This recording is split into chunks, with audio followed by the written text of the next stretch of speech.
জন্য তাদের এই বাস্তবায়ন যাতে না হয়, আমাদের এই ৩৫ আন্দোলন যাতে বাস্তবায়ন না হয়, আমাদের কথাকে আপনার পর্যন্ত পৌঁছে দিবে না। আমি ইউটিউবার ভাইদেরকে বলবো, আপনারা আমাদের এই দাবিগুলোকে, যে দাবিগুলো আপনাদের সামনে মিডিয়া আমাদের যে প্রেস করা হয়েছে, রিলিজ করা দেওয়া আছে, সেই শীট আপনাদের কাছে পৌঁছে যাবে। আপনারা আপনাদের সর্বত্র দিয়ে সেটা ডক্টর ইউনূসের কান পর্যন্ত পৌঁছাবেন। ধন্যবাদ। আসসালামু আলাইকুম।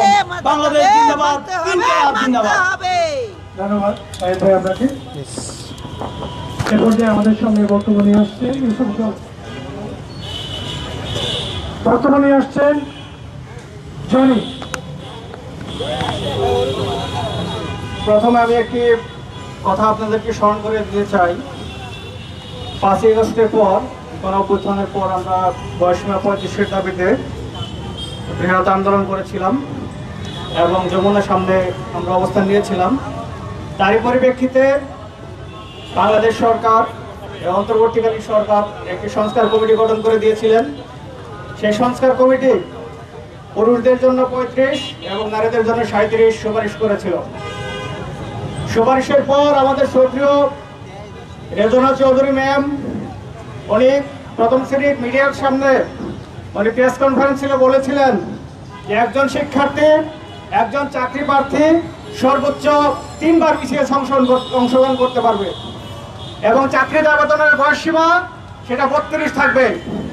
3 বার মানে 3 বার বিসিএস সে 3 বারে অংশগ্রহণ করতে পারবে, এর থেকে বেশি অংশগ্রহণ করতে পারবে না।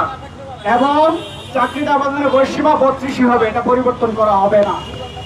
কিন্তু দুঃখের বিষয় আমরা দেখেছি ওই 3 বার বিসিএস এর সিদ্ধান্ত পরিবর্তন করা হয়েছে, কিন্তু 32-এর যে সিদ্ধান্ত বয়সসীমা সেটা পরিবর্তন করা হয় নাই।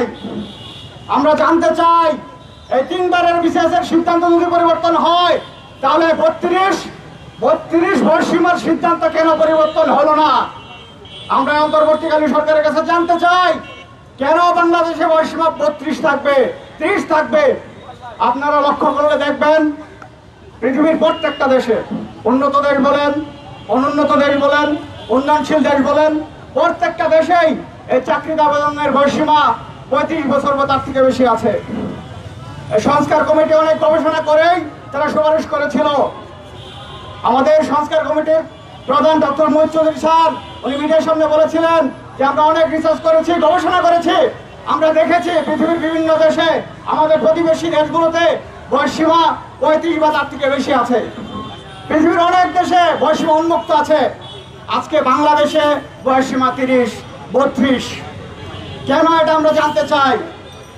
সংস্কার কমিশন সুপারিশ করার পরও কেন বয়সসীমা 32 করা হলো? আন্তর্জাতিক স্ট্যান্ডার্ড অনুসরণ করে 35 এবং সেক্টর ওয়াইজ কেন বৃদ্ধি করা হলো না আন্তর্জাতিক স্ট্যান্ডার্ড অনুসারে, সেটা আমরা জানতে চাই। কাদের ইশারায় এই বয়সসীমা 32-এ রেখে দেওয়া হলো, এটা আমরা জানতে চাই। অত্যন্ত দুঃখের বিষয়, অত্যন্ত দুঃখের সাথে আমরা জানাচ্ছি দীর্ঘ 12 বছর যাবৎ আমরা এই রাজপথে পড়ে আছি। বিগত ফ্যাসিস্ট আমলে, স্বৈরাচারী সরকারের আমলে এই যৌক্তিক দাবিটি বাস্তবায়ন করা হয়নি। আমরা প্রত্যাশা করেছিলাম এই ফ্যাসিস্টের পতনের পর অবশ্যই বয়সসীমা বৃদ্ধি করে 35 করা হবে, কিন্তু দুঃখের বিষয় আজও আমাদেরকে আমাদের রাজপথে পড়ে থাকতে হচ্ছে, আন্দোলন করতে হচ্ছে। আমরা অবিলম্বে এই অন্তর্বর্তীকালীন সরকারের কাছে আমরা দাবি জানাবো, শিক্ষার্থীদের এই যৌক্তিক দাবি, চাকরির আবেদনের বয়সসীমা 35 আন্তর্জাতিক স্ট্যান্ডার্ড অনুসারে এটা যেন বৃদ্ধি করা হয় এবং সংস্কার কমিশনের যে সুপারিশ